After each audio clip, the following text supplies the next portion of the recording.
طفیل بن عمرو مکہ آ رہے ہیں۔ مکہ کے مشرکین یہ خبر سن کر پریشان ہو گئے۔ یہ ان دنوں کی بات ہے کہ جب نبی کریم صلی اللہ علیہ وسلم نے اعلانیہ دین کی تبلیغ شروع کر دی تھی۔ طفیل بن عمرو اپنے قبیلے دوس کے رئیس تھے۔ دوس عرب کا ایک طاقتور قبیلہ تھا۔ یہ قبیلہ یمن کے ایک کونے میں پہاڑ کے دامن میں آباد تھا۔ یہ لوگ بہت ہی دلیر اور دولت مند تھے۔ اپنی آبادی کے گرد انہوں نے ایک حفاظتی بند بھی تعمیر کر رکھا تھا۔ اس طرح ارد گرد کے علاقوں میں ان کی خوب دھاک بیٹھی ہوئی تھی۔ طفیل بن عمرو دوسی ایک شاعر بھی تھے، باحیثیت والے شخص تھے۔ اس کے ساتھ ساتھ ان میں سوجھ بوجھ بھی بہت تھی، لہٰذا دوسرے بڑے لوگ ان سے مشورے لیا کرتے تھے۔ ان تمام باتوں کی وجہ سے قبیلہ دوس میں ان کی بہت عزت تھی۔ یہی وجہ تھی کہ مکہ کے مشرکین ان کی آنے کی خبر سن کر پریشان ہو گئے۔ انہیں یہ خوف محسوس ہوا کہ کہیں طفیل بن عمرو محمد کی دعوت کا اثر نہ لے لیں۔ اگر وہ مسلمان ہو گئے تو ان کی وجہ سے مسلمان طاقتور ہو جائیں گے۔ یہ تھی مکہ کے مشرکین کی پریشانی کی وجہ۔ چنانچہ وہ سب اکٹھا ہو کر بیٹھ گئے اور اس مسئلے پر غور کرنے لگے۔ آخر طے کیا گیا کہ طفیل بن عمرو کا پرجوش انداز میں استقبال کیا جائے، ان کی خوب خاطر تواضع کی جائے، ان کی تعظیم و تکریم میں کوئی کسر نہ چھوڑی جائے، ساتھ ہی ان کو محمد کے بارے میں خوب بھڑکایا جائے، یہاں تک کہ ان کو اتنا ورغلا دیا جائے کہ وہ محمد سے نفرت کرنے لگ جائیں اور اس کی کسی بات پر کان نہ دھریں۔ سب نے اس رائے سے اتفاق کیا۔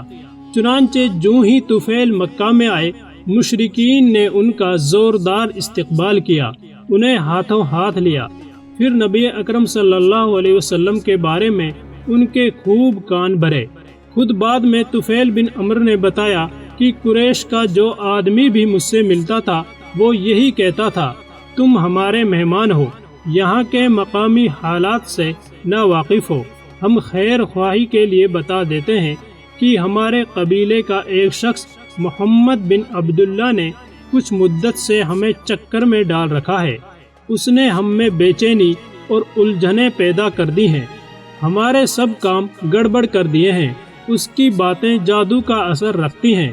وہ اپنی زبان کی طاقت سے کام لے کر میاں بیوی، باپ بیٹے اور بھائی بھائی میں جدائی ڈال دیتا ہے۔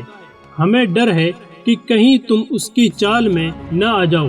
ہمارا دوستانہ مشورہ یہ ہے کہ اس سے نہ تو کوئی بات کرنا اور نہ ہی اس سے کچھ سننا۔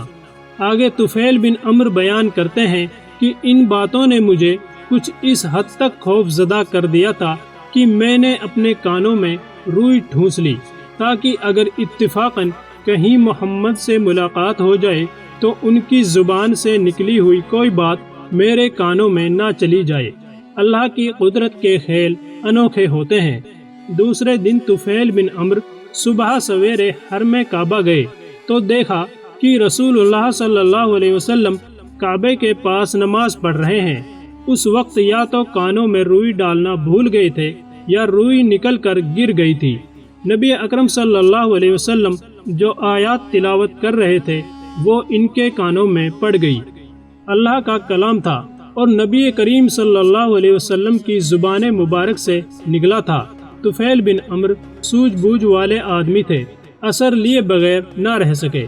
انہیں یوں محسوس ہوا جیسے ان کے دل و دماغ میں ٹھنڈک دوڑ گئی ہو۔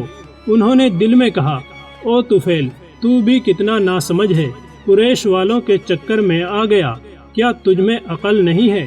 اللہ نے تجھے شعر و شاعری کی صلاحیت عطا کی، تو خود دوسرے کے کلام کی خوبی یا عیب کو پرکھ سکتا ہے، پھر کیا مشکل اور الجھن آ پڑی کہ تو خود فیصلہ نہ کر سکا؟ ان سے مل کر معلوم تو کر کہ یہ کیا کہتے ہیں، اگر ان کی بات قبول کرنے کے قابل ہے تو مان لے، ورنہ کوئی زبردستی تو ہے نہیں۔ نبی کریم صلی اللہ علیہ وسلم نماز سے فارغ ہوئے اور حرم سے نکل کر چل پڑے۔ طفیل بھی پیچھے پیچھے ہو لیے۔ جب آپ صلی اللہ علیہ وسلم رہائش گاہ پر پہنچے تو طفیل اچانک سامنے آ گئے اور بولے، اے صاحب، آپ کی قوم کے لوگوں نے مجھ سے آپ کی ذات اور آپ کی دعوت کے بارے میں یہ باتیں کہی تھی، اور ان کی باتوں کا مجھ پر اتنا اثر ہوا کہ میں نے کانوں میں روئی ٹھونس لی تاکہ آپ کی آواز نہ سن سکوں، لیکن ابھی کچھ دیر پہلے حرم میں اللہ نے مجھے آپ کی آواز سنا دی۔ آپ جو کچھ پڑھ رہے تھے وہ مجھے بہت اچھا معلوم ہوا ہے۔ میں چاہتا ہوں کہ آپ ذرا مجھے تفصیل سے بتائیں کہ آپ کیا کہتے ہیں۔ نبی اکرم صلی اللہ علیہ وسلم نے ان کے سامنے اسلام کی خوبیاں بیان فرمائی، قرآن کا کچھ حصہ پڑھ کر سنایا۔ یہ شیریں اور دلکش کلام سن کر طفیل بن عمرو پر بے خودی کی حالت طاری ہو گئی۔ شاعر تھے، کلام کی گہرائی کو سمجھتے تھے، لیکن یہ کلام ایسا تھا کہ پہلے کبھی اس جیسا سنا ہی نہ تھا۔ بے اختیار پکار اٹھے، قسم اللہ کی، میں نے آج تک نہ اس سے بہتر کلام سنا، نہ آپ کی باتوں سے بڑھ کر کوئی پر حکمت بات سنی۔ میں گواہی دیتا ہوں کہ آپ اللہ کے سچے رسول ہیں اور آپ کی دعوت مجھے دل و جان سے قبول ہے۔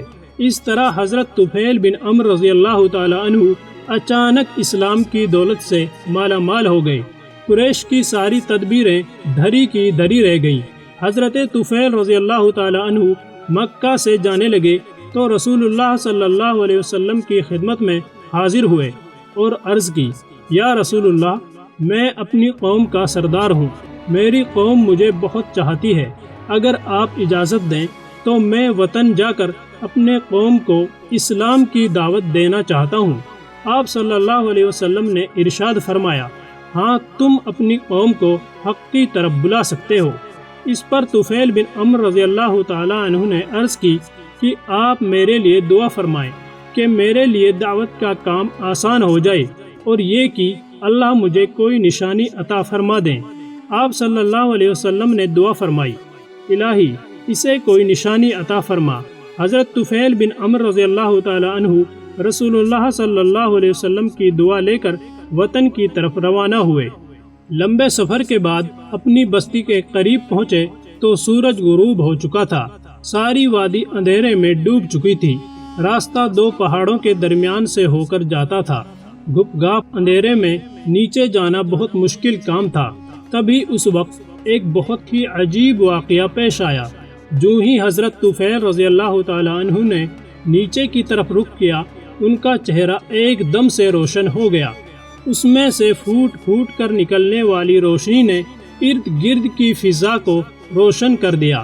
حضرت طفیل رضی اللہ تعالی عنہ اس وقت اپنے قبیلے کے ایک ایک گھر کو صاف طور پر دیکھ رہے تھے۔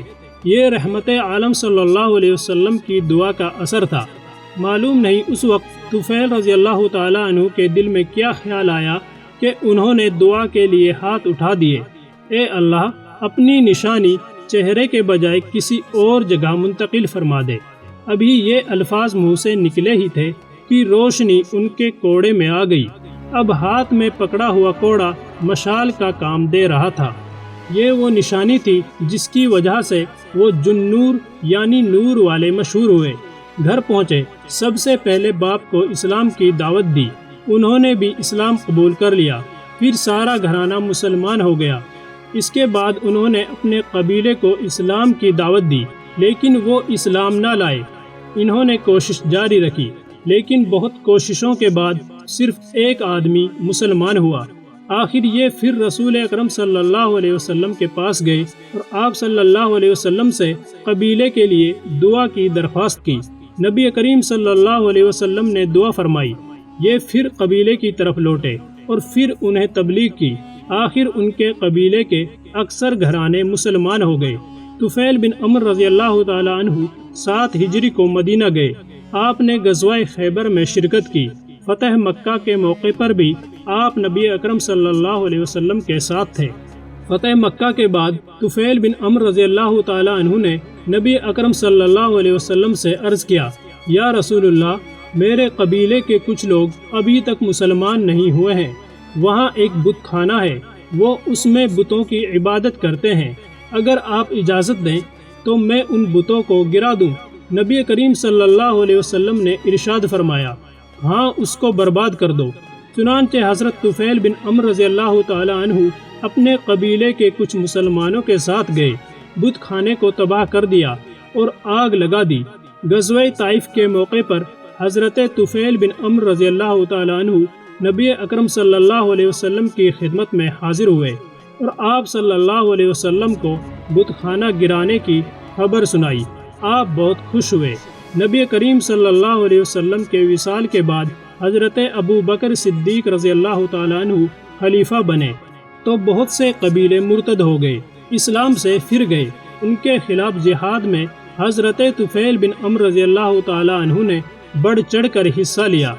نبوت کے جھوٹے دعوے دار مسیلمہ کذاب کے خلاف مہم بھیجی گئی تو آپ اس میں بھی بڑے جوش و خروش سے شریک ہوئے۔ جنگ یمامہ میں بڑی بہادری سے لڑے اور لڑتے لڑتے شہید ہو گئے۔ اللہ تعالیٰ کی ان پر بے شمار رحمتیں نازل ہوں، آمین یا رب العالمین۔ ویڈیو پسند آئی ہو تو لائک کریں، شیئر کریں اور ایسی ہی ویڈیوز دیکھنے کے لیے چینل کو سبسکرائب کرنا نہ بھولیں۔ شکریہ۔